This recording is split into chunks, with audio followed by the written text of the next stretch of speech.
1931 का साल चीन की यादों में एक गहरे घाव की तरह बस गया, एक बहुत बड़े दुख के साथ। देश की दो सबसे जरूरी नदियां, येलो नदी और यांगत्जी नदी, जीवनदायिनी होने के बजाय तबाही का कारण बन गई। लाखों लोगों ने कुदरत के कहर का सामना किया जब बाढ़ का पानी उनके घरों, उनकी रोजी रोटी और उनके अपनों को बहा ले गया। 1931 में सेंट्रल चाइना में आई बाढ़ कुदरत के विनाशकारी ताकत का एक भयानक उदाहरण है, खासकर जब इंसानी गलतियों ने इसे और भी बदतर बना दिया। येलो नदी और यांगत्जी नदी दोनों के बेसिन में फैली ये बाढ़ चीन के जमीन और लोगों के मन पर एक अमिट निशान छोड़ गई। इस आपदा का पैमाना बहुत बड़ा था। अनुमान है कि 10 लाख से 40 लाख लोग मारे गए थे और भी करोड़ों लोग बेघर हो गए, उनके घर और खेत बेरहम पानी में डूब गए। ये तबाही हमें इंसान और कुदरत के बीच नाजुक रिश्ते की याद दिलाती है और कुदरत की ताकत का सम्मान करने की जरूरत बताती है। येलो नदी, जिसे चीन में हुआंग ही के नाम से जाना जाता है, चीन के इतिहास में हमेशा से एक अजीब जगह रखती है। चीनी सभ्यता का पालना माने जाने वाली इस नदी से लोग इसके मूढ़ी स्वभाव और बाढ़ लाने की आदत के कारण डरते भी हैं। 1931 में इस नदी ने अपनी इसी डरावनी पहचान को सच साबित कर दिया। कई कारणों से मिलकर यह आपदा आई। शुरुआत हुई गर्मी के मौसम में असामान्य रूप से भारी बारिश से। तिब्बती पठार से पिघलती बर्फ पहले से ही उफान पर आई नदी में और पानी ले आई। गाद से भरी हुआंग ही नदी का तल सदियों से जमा होती गाद के कारण ऊपर उठ गया था। इससे जमीन से ऊपर एक नदी बन गई, जिससे इसके किनारों के टूटने का खतरा बहुत बढ़ गया। जब बांध, जो पहले से ही उपेक्षा और पानी की भारी मात्रा के कारण कमजोर हो चुके थे, अंततः टूट गए, तो नतीजा विनाशकारी रहा। लाखों गैलन पानी उत्तरी चीन के मैदान में फैल गया और कुछ यूरोपीय देशों से भी बड़े इलाके को डुबो दिया। जहां उत्तर में येलो नदी का कहर बरपा था, वहीं यांगत्जी नदी, जिसे चांग जियांग के नाम से जाना जाता है, मध्य चीन में तबाही मचा रही थी। एशिया की सबसे लंबी नदी यांगत्जी एक विशाल क्षेत्र से पानी बहाकर ले जाती है, इसलिए ज्यादा बारिश के समय इसमें बाढ़ आने का खतरा बहुत ज्यादा होता है। येलो नदी की तरह 1931 में यांगत्जी नदी में आई बाढ़ भी मानसून के मौसम में बहुत ज्यादा बारिश के कारण आई थी। मूसलाधार बारिश पहले से ही पानी से भरी जमीन पर पड़ रही थी, जिससे नदी की पानी बहा ले जाने की क्षमता खत्म हो गई। इंसानी गतिविधियों जैसे यांगत्जी बेसिन के ऊपरी इलाकों में जंगलों की कटाई ने स्थिति को और भी बदतर बना दिया। पेड़ों के कटने से जमीन की बारिश के पानी को सोखने की क्षमता कम हो गई, जिससे पानी का बहाव बढ़ गया और बाढ़ का स्तर ऊंचा हो गया। हालांकि 1931 की बाढ़ निश्चित रूप से कुदरती घटनाओं के कारण आई थी, लेकिन इस आपदा को बढ़ाने में इंसानी कार्यों की भूमिका को नकारा नहीं जा सकता। येलो और यांगत्जी नदी घाटियों के ऊपरी इलाकों में दशकों से हो रही जंगलों की कटाई ने जमीन की बाढ़ से बचाव की कुदरती क्षमता को छीन लिया था।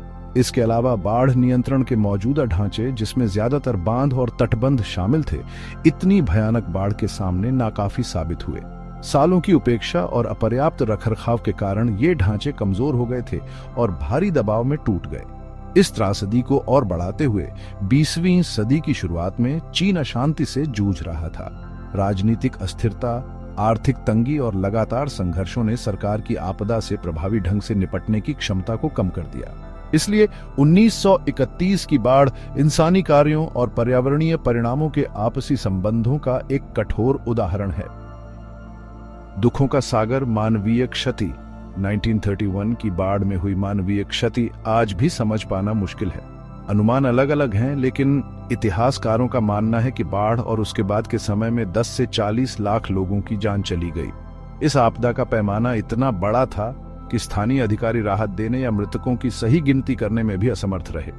लाखों लोग बेघर हो गए, उनके घर और जीवन यापन के साधन बेरहम पानी में बह गए। जल्दबाजी में बनाए गए और संसाधनों की कमी वाले शरणार्थी शिविरों में हताश लोग भरे हुए थे। शुरुआती बाढ़ के बाद के हफ्तों और महीनों में बीमारियों, भूख और बेघर होने के कारण अनगिनत लोगों की जान चली गई। 1931 की बाढ़ प्राकृतिक आपदाओं में होने वाली मानवीय क्षति की एक कठोर याद दिलाती है, खासकर उन समाजों में जो गरीबी, असमानता और राजनीतिक अस्थिरता से जूझ रहे हैं। एक घायल राष्ट्र, दीर्घकालिक प्रभाव। 1931 की बाढ़ ने चीन पर एक ऐसा निशान छोड़ा जो तत्कालीन तबाही से कहीं आगे तक फैला हुआ था। बाढ़ का राष्ट्रीय मानसिकता पर गहरा प्रभाव पड़ा, जिससे लोगों के मन में प्रकृति की शक्ति और मानव अस्तित्व की नाजुकता का गहरा डर बैठ गया। आर्थिक रूप से बाढ़ एक विनाशकारी झटका थी। खेत और फसलों के नष्ट होने से व्यापक अकाल और आर्थिक तंगी पैदा हुई। खासकर ग्रामीण इलाकों में सड़कों, पुलों और सिंचाई प्रणालियों जैसे बुनियादी ढांचे के नष्ट होने से पुनर्निर्माण के प्रयास बाधित हुए और आर्थिक सुधार में रुकावट आई। बाढ़ के महत्वपूर्ण राजनीतिक परिणाम भी हुए, जिससे पहले से ही कमजोर चीनी सरकार और भी कमजोर हो गई और सामाजिक अशांति बढ़ गई। सरकार की आपदा से ठीक से निपटने में कथित अक्षमता ने जनता का विश्वास कम कर दिया और असंतोष को बढ़ावा दिया।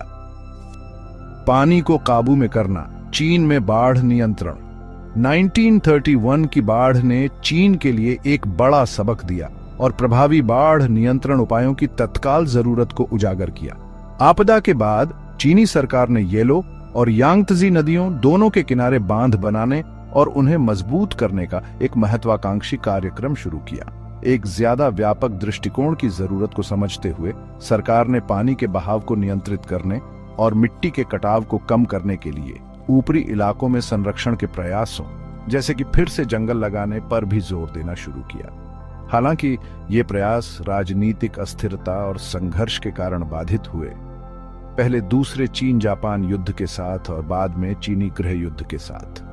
1949 में पीपुल्स रिपब्लिक ऑफ चाइना की स्थापना के बाद ही बाढ़ नियंत्रण के लिए वास्तव में एक व्यापक और समन्वित दृष्टिकोण लागू किया जा सका। अतीत की गूंज सीखे गए सबक। 1931 की बाढ़ आज दशकों बाद भी चीन और दुनिया के लिए बहुमूल्य सबक देती है। वे मजबूत बाढ़ नियंत्रण ढांचे में निवेश के महत्व पर जोर देती हैं, जिसमें बांध, तटबंध बांध और जलाशय शामिल हैं, और इन ढांचों का रखरखाव सुनिश्चित करना ताकि वे प्रभावी रूप से काम कर सकें। बाढ़ जल प्रबंधन के लिए एक समग्र दृष्टिकोण की जरूरत पर भी प्रकाश डालती है, जो ऊपरी और निचले इलाकों की गतिविधियों के परस्पर संबंध को पहचानता है। जंगलों की कटाई, शहरीकरण और ऊपरी इलाकों में जमीन के इस्तेमाल में अन्य बदलाव निचले इलाकों में गंभीर परिणाम दे सकते हैं, जिससे बाढ़ का खतरा बढ़ जाता है और गंभीर घटनाओं का प्रभाव और भी बदतर हो जाता है। शायद सबसे महत्वपूर्ण बात यह है कि 1931 की बाढ़ हमें प्राकृतिक आपदाओं में होने वाली मानवीय क्षति की याद दिलाती है, खासकर उन समाजों में जो गरीबी, असमानता और पर्यावरणीय क्षरण से जूझ रहे हैं। निष्कर्ष, लचीलापन और नवाचार की विरासत। 1931 में मध्य चीन में आई बाढ़ मानव इतिहास की सबसे घातक प्राकृतिक आपदाओं में से एक है। डूबे हुए गांवों, हताश शरणार्थियों और मानवीय पीड़ा के विशाल पैमाने की तस्वीरें प्रकृति की विनाशकारी शक्ति और मानवता और पर्यावरण के बीच नाजुक संतुलन का सम्मान करने के महत्व की एक कठोर याद दिलाती है। फिर भी इस त्रासदी की राख से लचीलापन और नवाचार की भावना उभरी। बाढ़ ने चीन को बाढ़ नियंत्रण के बुनियादी ढांचे में भारी निवेश करने और जल प्रबंधन के नए तरीके विकसित करने के लिए प्रेरित किया, ताकि अपनी शक्तिशाली नदियों को काबू में किया जा सके और अपने लोगों को भविष्य की आपदाओं से बचाया जा सके। हालांकि 1931 की याद एक चेतावनी के रूप में काम करती है। यह चीनी लोगों की अदम्य भावना, विपरीत परिस्थितियों से उबरने की उनकी क्षमता और एक सुरक्षित और ज्यादा लचीला भविष्य बनाने के उनके दृढ़ संकल्प को भी दर्शाती है।